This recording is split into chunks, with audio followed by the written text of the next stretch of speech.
नमस्कार मित्र मी सुनील नेहते ITI गुरुजी या यूट्यूब चॅनलवर आपलं हार्दिक स्वागत करतो। तर जसं की तुम्ही बघू शकता तुमच्या स्क्रीनवर एक मॉक टेस्ट जे एक्झामिनेशन प्रॅक्टिस टेस्ट जे आहे ते पण ITI इलेक्ट्रिशियन ट्रेडच्या फर्स्ट ॲन्युअल एक्झामिनेशनची ती मी सॉल्व केलेली आहे आणि मला 100 आउट ऑफ 100 मार्क्स म्हणजे 100% पडलेले आहेत। तर हे कसे मी घेतले आणि याच्यासाठी कोणत्या ट्रिकचा वापर केला, कोणत्या प्रश्नाचं उत्तर कशा प्रकारे सॉल्व केलं, ह्या सगळ्या गोष्टी मी तुम्हाला या व्हिडिओमध्ये एक्सप्लेन करून सांगणार आहे, जेणेकरून तुमचे जे ऑनलाईन एक्झामिनेशन आहे ते देताना तुम्हाला एकदम इझी होईल, एकदम सोपं होईल। काही ट्रिक्स दिलेल्या आहेत ज्या ट्रिकचा वापर करून तुम्ही अगदी सेकंदांमध्ये प्रश्नाचे उत्तर देऊ शकता। नंतर जी मेन गोष्ट असते ती प्रश्न तर आपले प्रश्न उत्तर आपण पाठ करू, रट्टा मारू, पण महत्त्वाची गोष्ट काय असते टाइम मॅनेजमेंट, की किती वेळ आपण घेतोय त्या गोष्टीसाठी, एखादा प्रश्न सोडवण्यासाठी, तर त्याची सुद्धा मी प्रॅक्टिस तुमच्याकडून करून घेणार आहे।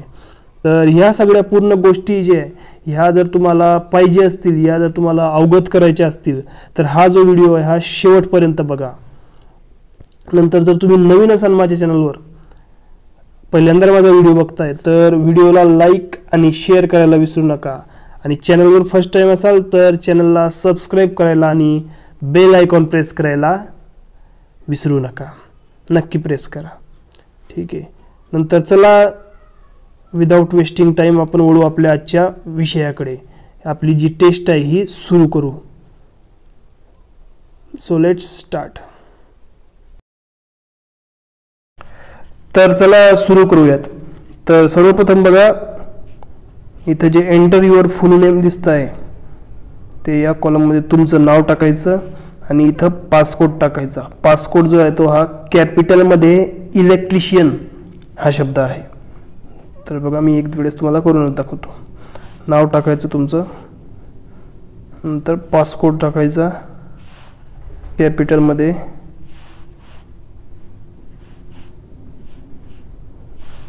इलेक्ट्रिशियन, नंतर काय करायचं स्टार्ट करतो क्लिक करायचं।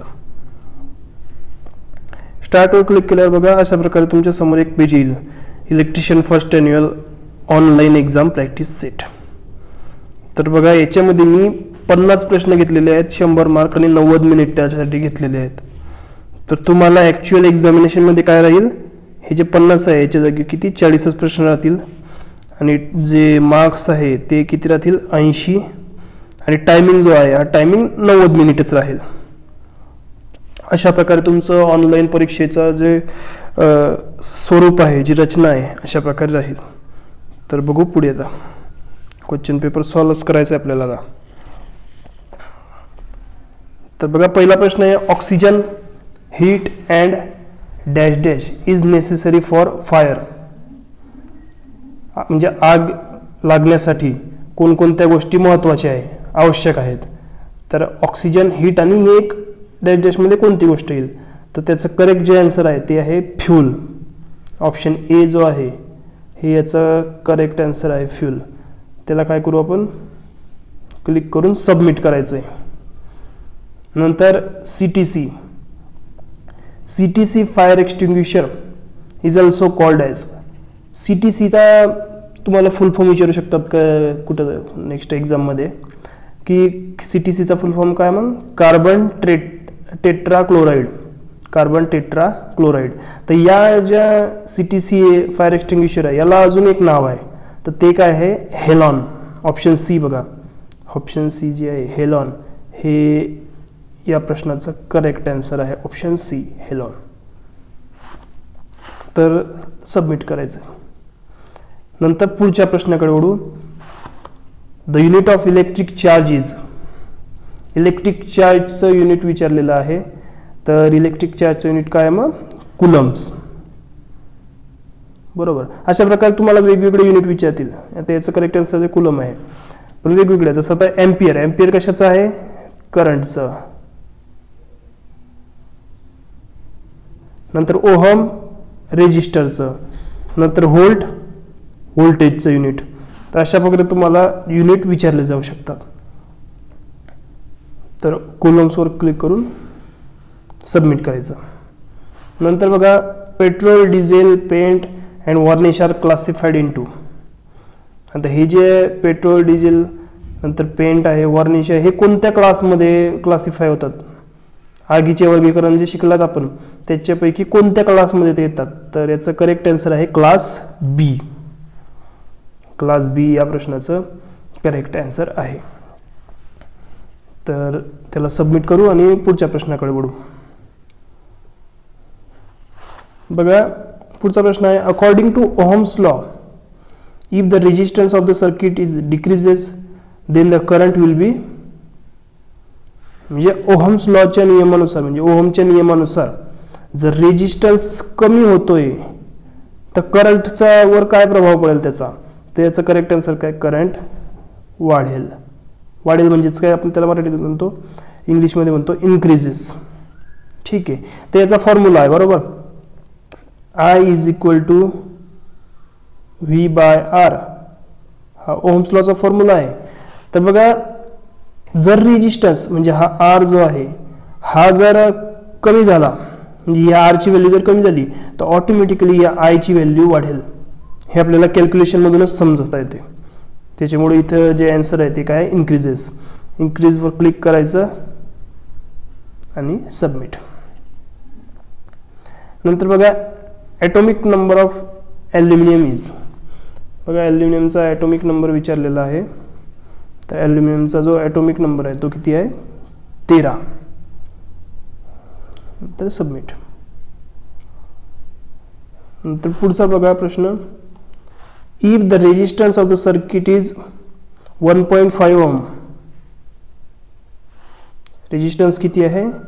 1.5 ओम अँड 230 वोल्ट सप्लाय, म्हणजे व्होल्टेज किती आहे? 230 volt. then how much current will flow from the circuit. Current विचारलेला आहे म्हणजे आय आपल्याला काढायचा आहे. व्ही आर दिलेला आहे आणि व्ही दिलेला आहे, आपला आय काढायचा आहे. तर आय इज इक्वल टू काय आहे? V by R. V 230 volt divided by 1.5. याचं जर तुम्ही करेक्ट आन्सर काढलं कॅल्क्युलेशन करून तर ते काय येईल? 153.33. म्हणजे आपला ऑप्शन क्रमांक ए जे आहे हे काय आहे? करेक्ट आन्सर आहे. तर त्याच्यावर क्लिक करायचं आणि सबमिट करायचं. नंतर बघा पुढचा प्रश्न आहे, find the total resistance of the circuit if 2 resistance of each 20 ohm are connected in parallel. बघा प्रश्न विचारलेला आहे की जर टोटल रेजिस्टन्स काढायचं आहे आपल्याला, जर एकच किंमत काय आहे? 20 ओहम किमतीचे 2 रेजिस्टर जे पॅरललमध्ये त्यांचं कनेक्शन केलेलं आहे. पॅरललमध्ये म्हणजे अशा प्रकारे त्याचं कनेक्शन केलेलं आहे. हे पण 20 ओहम आणि हे पण 20 ओहम. ती याचा आपल्याला टोटल रेजिस्टन्स काढायचा आहे. तर बघा 2 वाक्य लक्षात ठेवायची. जर सारखा रेजिस्टन्स असला आणि रेजिस्टर जे आहे हे जर सिरीजमध्ये जोडलेले असले तर त्याची व्हॅल्यू डबल होते. म्हणजे इथं 20 आहे ना, तर जर हे जर सिरीजमध्ये जोडलेले असते म्हणजेच काय? अशा प्रकारे आता हा आणि हा रेजिस्टन्स कशामध्ये आला? सिरीजमध्ये. आणि हा जर 20 ओहमचा असला असता तर 20 आणि 20 40, म्हणजे त्याची व्हॅल्यू काय होती? डबल होते. आणि जर सारख्याच व्हॅल्यूचे रेजिस्टर जर पॅरललमध्ये जोडलेले असले अशा प्रकारे तर त्याची जी व्हॅल्यू आहे, जी किंमत जी आहे ती काय होती? म्हणजे त्याचा जो टोटल रेजिस्टन्स असतो तो निमपट होतो, निम्मा म्हणजे अर्धा होतो. तर इथे किती आहे? 20 ओहमचा आहे ना रेजिस्टर, तर त्याचं जे टोटल रेजिस्टन्स किती होईल? 10 ओहम. तर अशा प्रकारे या प्रश्नाचं आन्सर आहे. 10 ओहमवर क्लिक करू आणि सबमिट करायचं आहे. पुढचा प्रश्न बघा, which file is only available in half round shape. अशी कोणती फाईल आहे जी फक्त हाफ राऊंड शेपमध्येच अवेलेबल असते? तर बघा या प्रश्नाचं जे करेक्ट आन्सर आहे ते आहे रास्प कट फाईल. ऑप्शन बी जो आहे हा करेक्ट ऑप्शन आहे. रास्प कट फाईल जी आहे ही फक्त हाफ राऊंड शेपमध्येच अवेलेबल आहे. आणि तुम्हाला पुढचा प्रश्न असा विचारू शकता त्याच्या रिलेटेड की रास्प कट फाईलचा वापर कशासाठी करतात? तर लाकडी का म्हणजे ओनली फक्त लाकडी कामासाठी, लाकडावर यूज होणारी घास कामासाठी रास्प कट फाईल, किंवा जर असा प्रश्न विचारू शकतात की लाकडी कामावर कोणत्या प्रकारची जी फाईल आहे ही यूज केली जाते, तर ती कोणती, रास्प कट फाईल. त्याच्यावर क्लिक करू आपण आणि सबमिट करू. नंतर बघा प्रश्न 10. According to Kirchhoff's first law, the algebraic sum of incoming current and the outgoing current is equal to.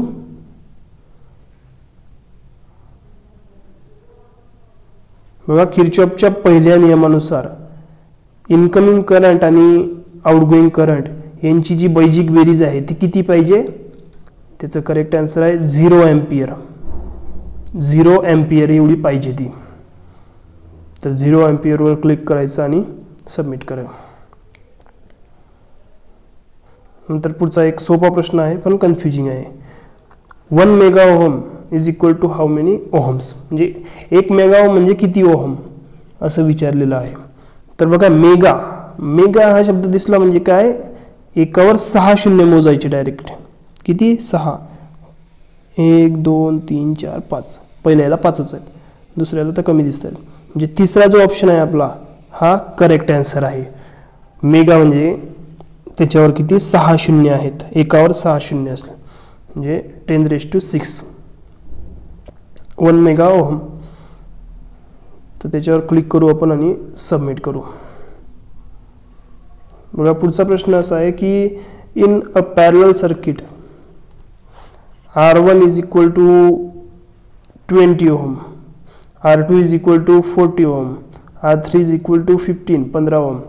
Then find out the value of total resistance. बघा parallel सर्किटमध्ये टोटल रेजिस्टन्स काढायचं सांगत आहे इथं. तर फॉर्म्युला काय आपला, 1/RT is equal to 1/20 plus 1/40 plus 1/15. आता याचं जेव्हा तुम्ही कॅल्क्युलेशन कराल, माझे बघा व्हिडिओ आहेत याच्या कॅल्क्युलेशन विषयी, जे AC सर्किटचं जे चॅप्टर आहे त्याच्यावर मी मोस्टली 2 व्हिडिओ केलेले आहे डीपमध्ये, याचं कसे कॅल्क्युलेशन केले जातात वगैरे वगैरे. तर ते व्हिडिओ तुम्ही नक्की बघा. त्या व्हिडिओची जी लिंक आहे ती मी या व्हिडिओच्या डिस्क्रिप्शनमध्ये टाकत आहे. त्याच्यामध्ये तुम्ही नक्की त्याच्यावर क्लिक करून ते व्हिडिओ बघा, जेणेकरून तुम्हाला अशा प्रकारचे जे कॅल्क्युलेशन आहेत गणितं ते सोडवण्यास सोपं जाईल. तर जेव्हा तुम्ही हे सोडवाल त्याचं आन्सर राहील 7.05 ओहम.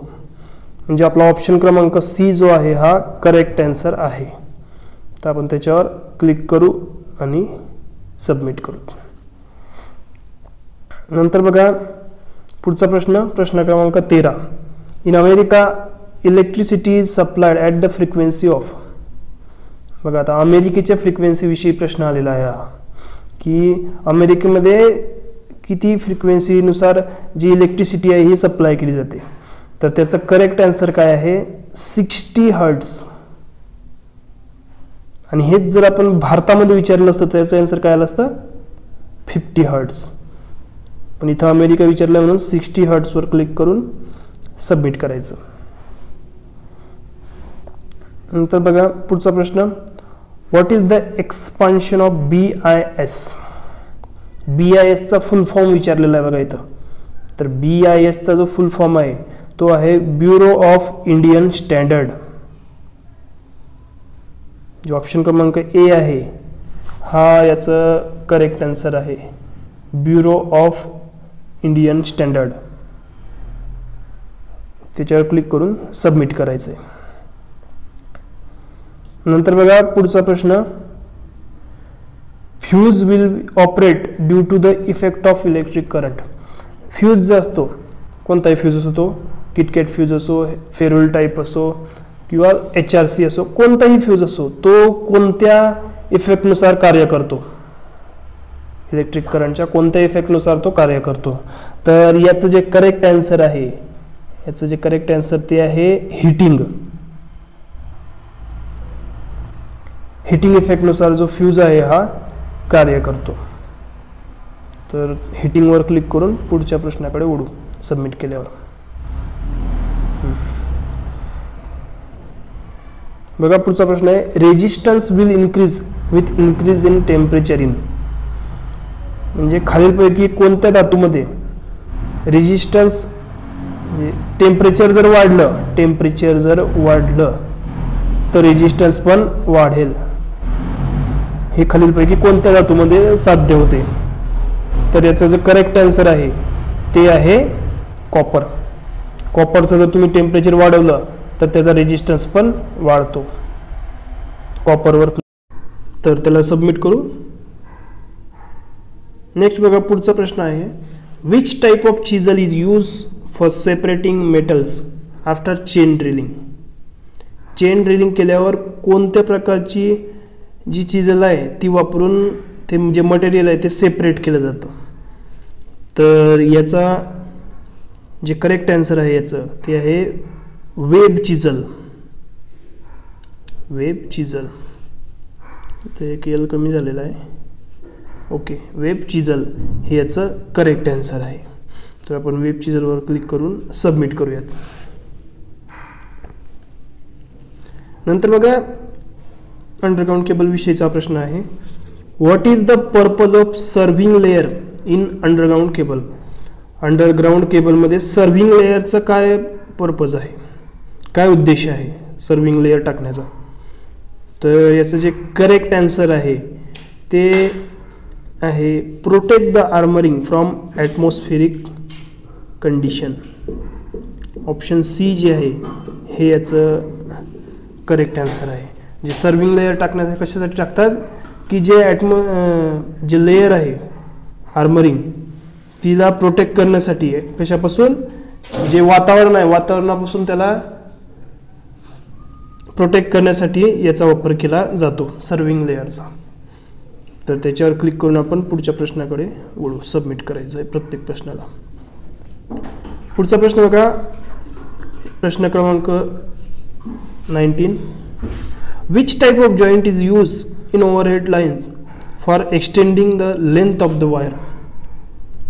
बघा वायरची लेंथ वाढवण्यासाठी कुठं? ओव्हरहेड लाईन्समध्ये वायरची लेंथ वाढवण्यासाठी कोणत्या प्रकारचा जॉईंट केला जातो. तर बघा या प्रश्नाचं जे करेक्ट आन्सर आहे ते आहे वेस्टर्न युनियन जॉईंट. तुम्ही शिकला असाल वेस्टर्न युनियन जॉईंट, तुम्ही केला पण असेल. प्युअर GI वायरमध्ये आपण हा जो जॉईंट आहे हा केलेला असेल. तर वेस्टर्न युनियन जॉईंटवर क्लिक करून सबमिट करायचं आहे. नंतर बघा पुढचा जो प्रश्न आहे तो आहे, how many electrons are there in the third shell of copper atom. कॉपरच्या तिसऱ्या कक्षेमध्ये किती इलेक्ट्रॉन्स असतात, असा हा प्रश्न आहे. तर या प्रश्नाचं जे करेक्ट आन्सर आहे ते आहे 18. कॉपरच्या तिसऱ्या कक्षेमध्ये किती इलेक्ट्रॉन्स असतात? 18. जसं की आपल्याला माहीतच आहे की जो कॉपर ॲटम आहे कॉपरचा ॲटॉमिक नंबर किती आहे? 29. 29 हा त्याचा ॲटॉमिक नंबर आहे.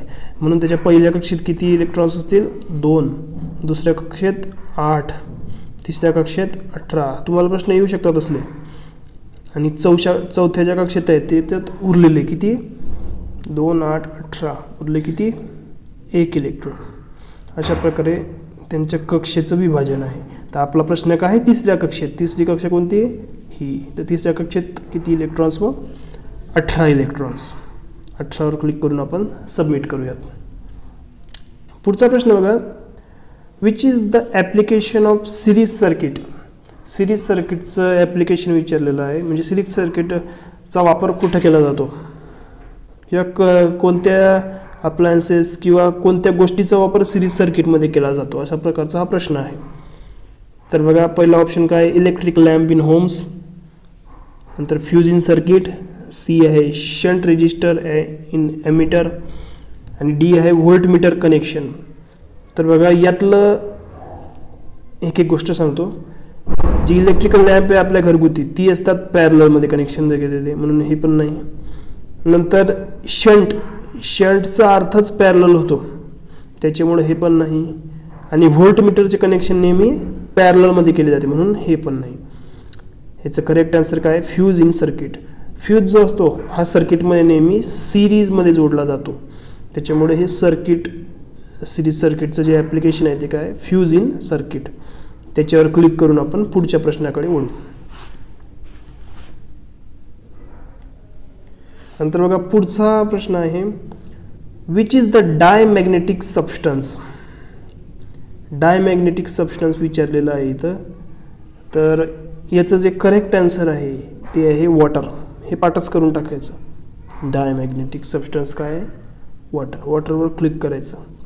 आता बघा डायमॅग्नेटिक, पॅरामॅग्नेटिक आणि फेरोमॅग्नेटिक अशा 3 आहे. हे डाय, नंतर पॅरा PARA, नंतर FERROW फेरो. थोडं अक्षर व्यवस्थित येत नाही आहे त्याच्यामुळं ॲडजस्ट करा. फेरो. डाय म्हणजेच काय? जे पदार्थ, असे पदार्थ जे मॅग्नेटकडे म्हणजे चुंबकाकडे आकर्षित होत नाहीत. पॅरा म्हणजेच काय? होतात पण कमी प्रमाणात होतात. आणि फेरो म्हणजेच काय? चुंबकाकडे स्ट्रॉंगली आकर्षित होणारे जे पदार्थ आहेत ते फेरोमॅग्नेटिक मटेरियलमध्ये मोडतात. तर समजलं असेल तुम्हाला, आय होप. वॉटरवर क्लिक करायचं आणि सबमिट करायचं आहे.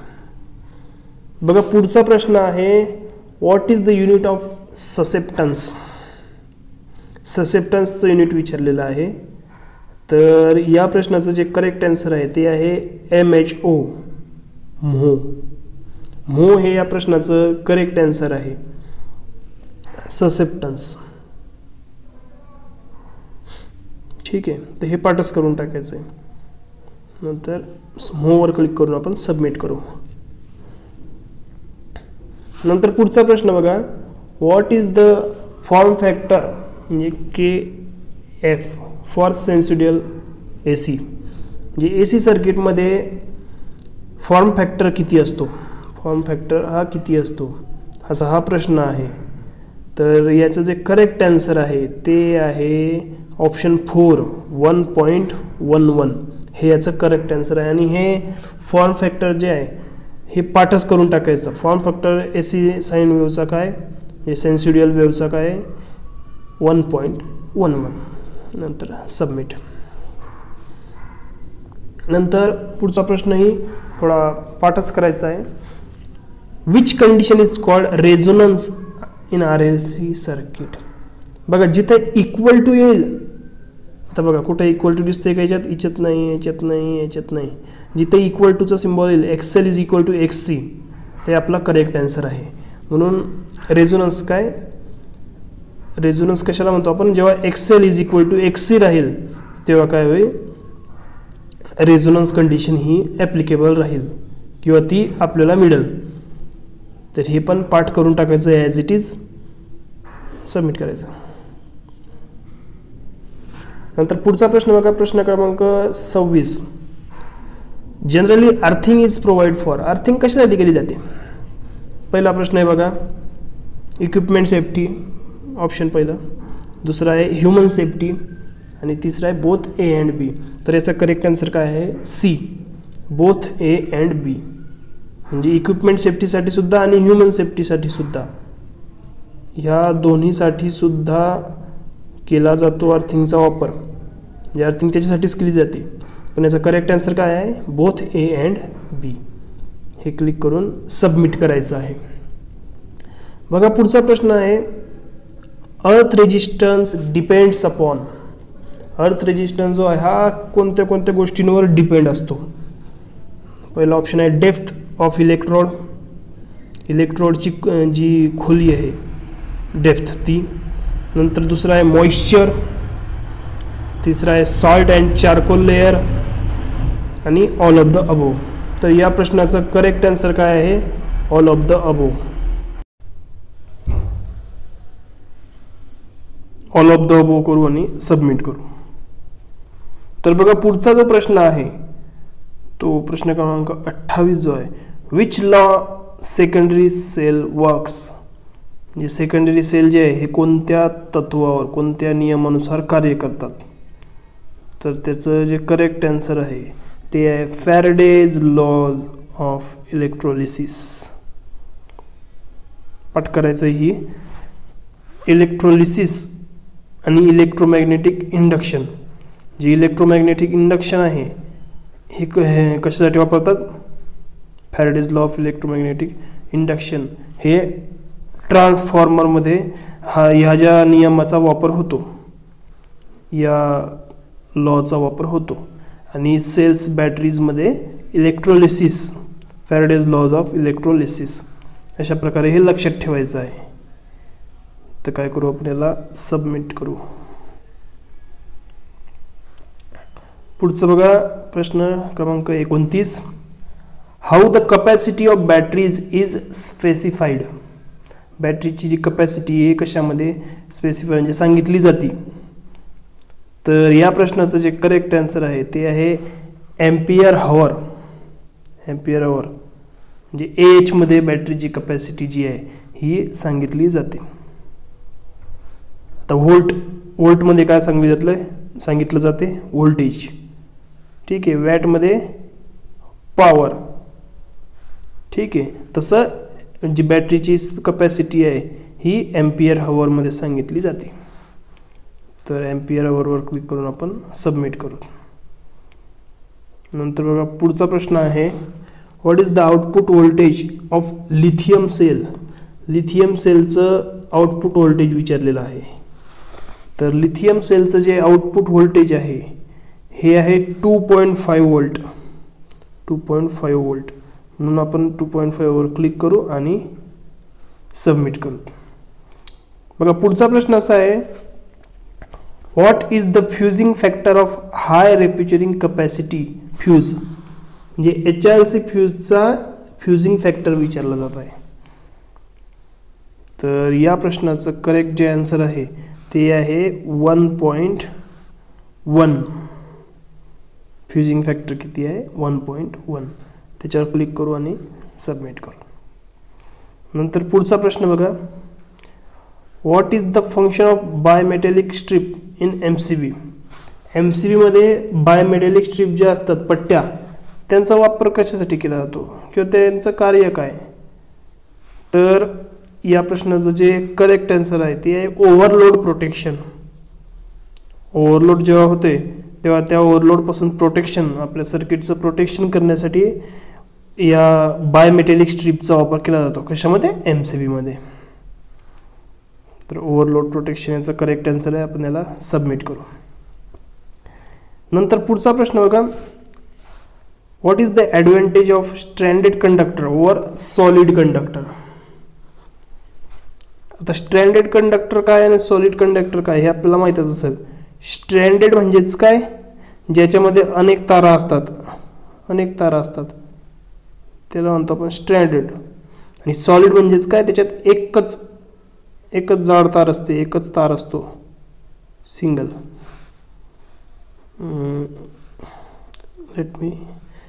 याच्यामध्ये एकच जाड तार असते बघा. आणि स्ट्रँडेडमध्ये काय असते, अनेक तारा असतात. तर अशा प्रकारे हे झालं स्ट्रँडेड आणि हे झालं सॉलिड. तर स्ट्रँडेड कंडक्टरचा सॉलिड कंडक्टरवर कोणता फायदा आहे असा प्रश्न विचारलेला आहे. तर या प्रश्नाचं जे करेक्ट आन्सर आहे ते आहे मोर फ्लेक्झिबल.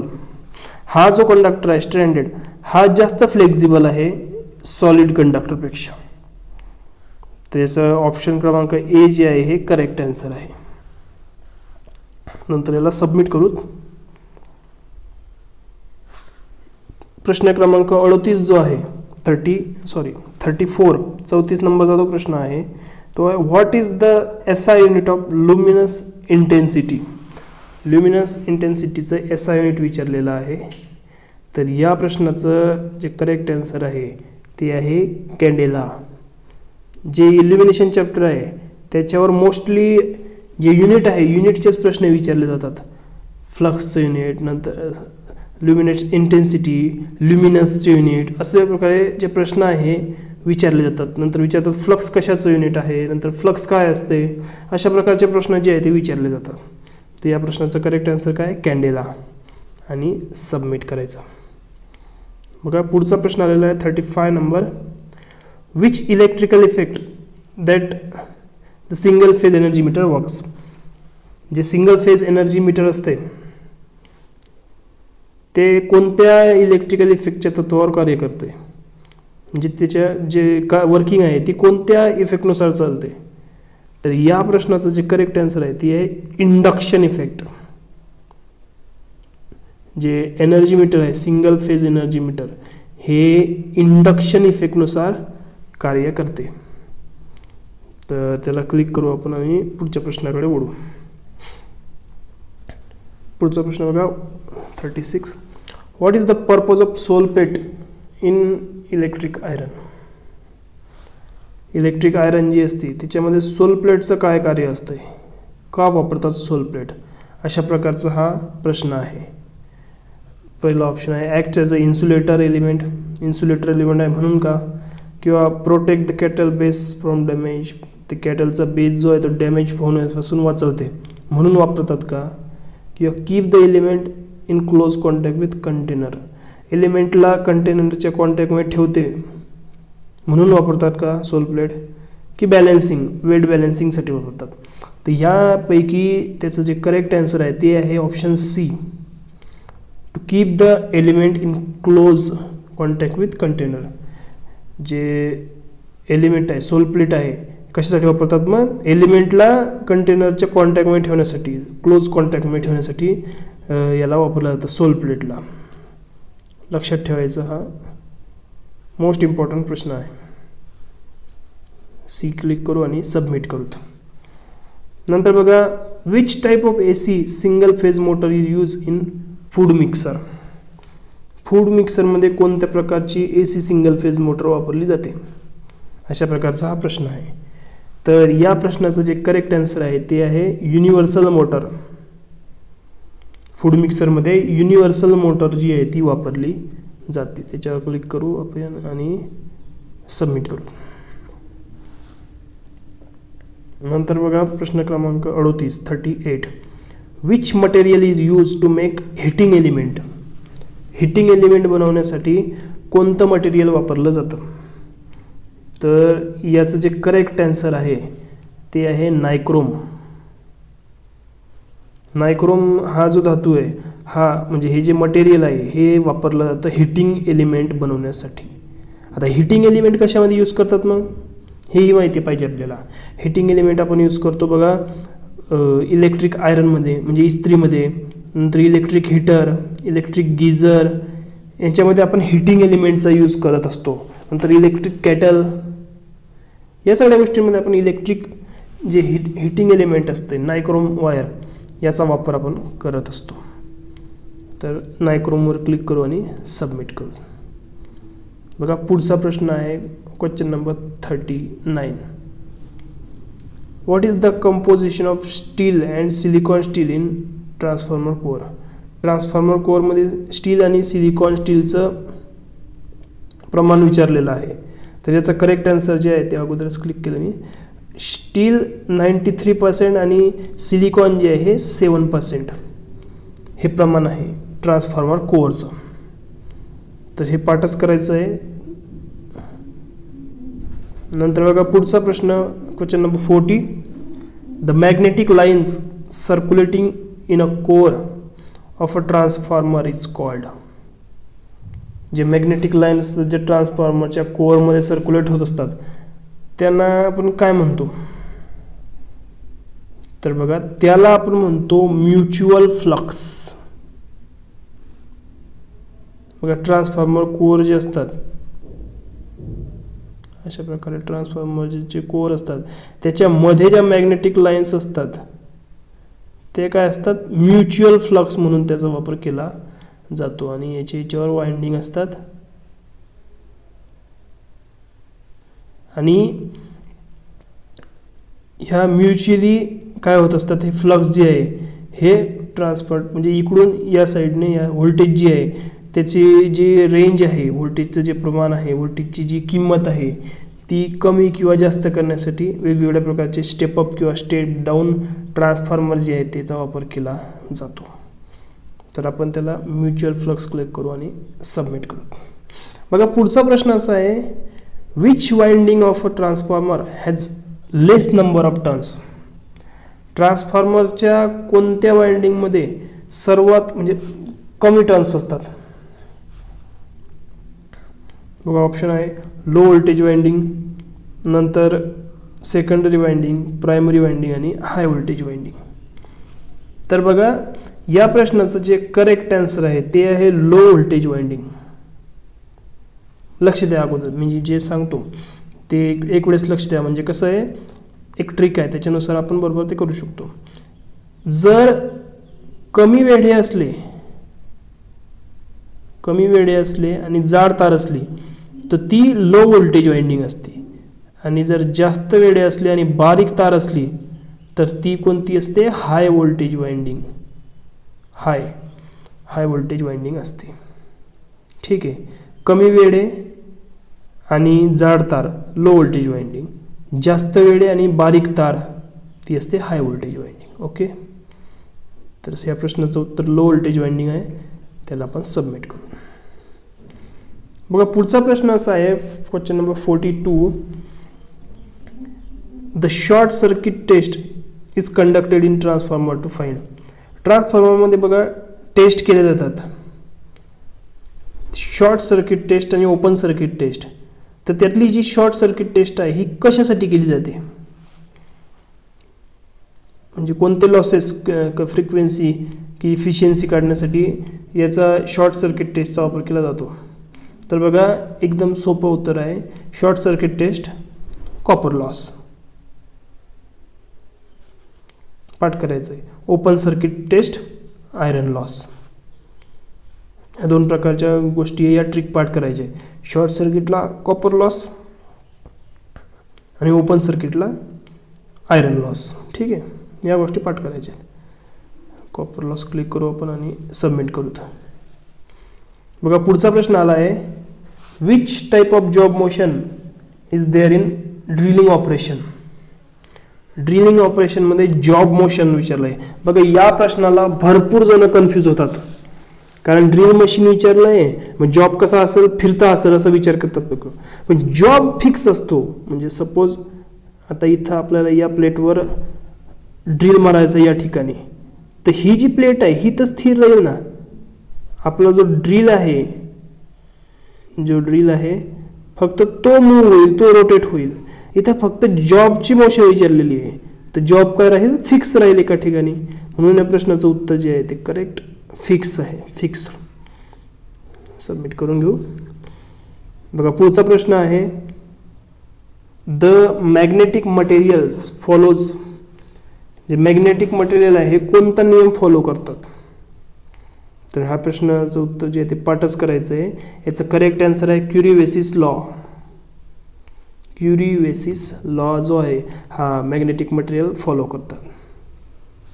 त्याला सबमिट करू. पुढचा प्रश्न, the domestic installation is connected in. म्हणजे आपल्या घरगुतीची जे वायरिंग इन्स्टॉलेशन असते हे कोणत्या सर्किटमध्ये कनेक्शन केलेलं असतं याचं. तर याचं करेक्ट आन्सर सोपं आहे एकदम, पॅरललमध्ये. आपली घरगुती वायरिंग जी असते ती पॅरललमध्ये केलेली असते. पॅरलल कनेक्शन जे आहे ते तिथं अप्लाय केलेलं असतं. तर पॅरललवर क्लिक करू आणि सबमिट करू. बघा पुढचा प्रश्न असा आहे, in 5 hours 200 watt 250 volt lamp will consume. तर याच्यात बघा तास किती आहेत, 5 तास. वॅटेज 200 वॅटचा एक लॅम्प आहे.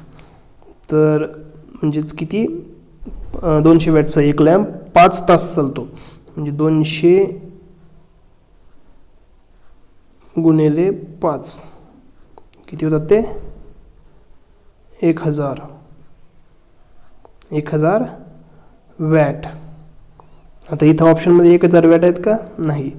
तर मग आपण त्याला किलो वॅटमध्ये करू. तर किलो वॅटमध्ये किती, 1 किलो वॅट हवर. म्हणजे KWH, किलो वॅट हवर. म्हणजेच आपण त्याला 1 युनिट असंही म्हणू शकतो. 1 युनिट ठीक आहे. तर इथं युनिट नाही, इथं किलोवॅट हवर आहे, म्हणून आपण किलोवॅट हवर हे जे ऑप्शन आहे, ऑप्शन ए हे करेक्ट आहे आणि त्याच्यावर क्लिक करू आपण आता आणि सबमिट करू. बघा प्रश्न क्रमांक 47 जो आहे, megger is an instrument for measuring. मेगरचा यूज विचारलेला आहे. मेगर जे इन्स्ट्रुमेंट आहे हे याचा वापर कशासाठी केला जातो, काय मोजण्यासाठी केला जातो. तर या प्रश्नाचं जे करेक्ट आन्सर आहे ते काय आहे, इन्सुलेशन रेजिस्टन्स मोजण्यासाठी मेगरचा यूज केला जातो. तर त्याला क्लिक करून सबमिट करू. बघा पुढचा प्रश्न आहे प्रश्न क्रमांक 48. A small condenser use in a starter of fluorescent lamp circuit is. Fluorescent जे लॅम्प आहेत त्याच्या स्टार्टरमध्ये एक छोटंसं कंडेन्सर वापरलं जातं. तर ते वापरण्यामागचं कारण काय आहे असं विचारलेलं आहे. ऑप्शन आहे to avoid radio interference, to avoid flickering, to reduce surge voltage, none of the above. तर या प्रश्नाचं जे करेक्ट आन्सर आहे ते आहे to avoid radio interference. To avoid radio interference. त्याला आपण क्लिक करू आणि सबमिट करू. बघा प्रश्न क्रमांक 49. Which of the following is most efficient lamp. म्हणजे खालीलपैकी कोणता जो लॅम्प आहे हा सर्वात जास्त आपल्याला परवडणारा आहे, ज्याचे जास्त फायदेही आहे आणि परवडणार आहे आपल्याला. तर बघा तुम्ही बघू शकता एकदम सोपा प्रश्न आहे. सोडियम वेपर लॅम्प आहे का परवडणार आपल्याला, नाही. निऑन लॅम्प नाही. टंगस्टन फिलामेंट लॅम्प नाही. मोस्ट आता सध्या कोणता चालत आहे मार्केटमध्ये, एलईडी लॅम्प जास्त चालत आहे. का, कारण त्याची किंमत कमी आहे, त्याची जी ड्युरेबिलिटी आहे म्हणजे टिकाऊची क्षमता आहे ती चांगली आहे, वॅटेज कमी आहे म्हणजे वीज कमी घेते आणि प्रकाश जास्त आहे. एवढे सारे फायदे असल्यामुळं मोस्ट इफिशियंट लॅम्प जो आहे हा एलईडी लॅम्पचा आहे. त्याच्यामुळे एलईडी लॅम्पवर क्लिक करू आपण आणि सबमिट करू. बघा शेवटचा प्रश्न आहे या प्रश्नपत्रिकेचा. NEC stands for. NECचा फुल फॉर्म विचारलेला आहे. तर NECचा फुल फॉर्म जो आहे तो काय आहे, national electric code. National electric code, confuse नाही व्हायचं, सेंटर नाही, कंपनी नाही, direct code, national electric code. तर त्याच्यावर क्लिक करू आणि फिनिश या बटनावर क्लिक करू आपण. आता बघा रिझल्ट आलेला आहे आणि इथं तुम्ही बघू शकता 100 पैकी 100% आपला स्कोअर झालेला आहे. 100 पैकी 100% आपला स्कोअर जो आहे तो झालेला आहे. याचाच अर्थ काय की आपण जे प्रश्न सोडवले त्यांचे एकदम परफेक्ट आउट ऑफ त्यांचे आन्सर आपण दिलेले आहे, त्याच्यामुळं आउट ऑफ हा स्कोअर आलेला आहे. याचा अर्थ काय, तुम्ही ही जी प्रश्नपत्रिका आहे ही रेफर करू शकता आन्सर की सुद्धा. ठीक आहे. अजून काही तुमचे डाऊट्स असतील तर ते मला कमेंट बॉक्समध्ये नक्की कळवा. तुमचे जे डाऊट्स असतील, तुमचे जे प्रश्न असतील त्यांच्यावर एक रिप्लाय म्हणून एखादा व्हिडिओ मी नक्की बनवेल. परीक्षेच्या अगोदरच आपल्याला सगळी तयारी जी आहे, सर्व तयारी जी आहे ती करून घ्यायची आहे. त्याच्यामुळे कोणताच प्रश्न आपला राहायला नको. ठीक आहे. बाकी भेटू पुढच्या व्हिडिओमध्ये. अशाच प्रकारचे आता मी जे मोस्ट इम्पॉर्टंट आहेत टोटली कंबाईन प्रश्न घेणार आहेत, जे तुम्हाला परीक्षेच्या दृष्टिकोनाने महत्त्वाचे आहे आणि त्याची शक्यता आहे परीक्षेला येण्याची, अशा प्रकारचे प्रश्न जे मी पिक करणार आहे. तर जुळून राहा आपल्या चॅनलशी, जेणेकरून तुम्हाला प्रत्येक माहिती, प्रत्येक प्रश्न त्याच्याविषयी सगळी डिटेल मिळेल आणि एक्झामविषयी डिटेल मिळेल. तुमचे जे मित्र असतील जे सध्या ITI करत आहेत किंवा झालेला आहे त्यांनासुद्धा परीक्षेच्या दृष्टिकोनाने, कॉम्पिटेटिव्ह एक्झामच्या दृष्टिकोनाने हे जे व्हिडिओ आहेत, हे जे प्रश्न आहे हे समोरही येणारच आहेत. त्याच्यामुळे या प्रश्नांची तयारी असणं खूप आवश्यक आहे. अजून काही डाऊट्स असतील तर ते कमेंट बॉक्समध्ये नक्की टाका मला, मी त्याच्यावर रिप्लाय जरूर देईल. ह्या व्हिडिओमध्ये फक्त एवढंच. भेटू पुढच्या व्हिडिओमध्ये एका नवीन विषयावर, एक नवीन टेस्ट. तोपर्यंत काळजी घ्या स्वतःची आणि स्वतःच्या परिवाराची. धन्यवाद.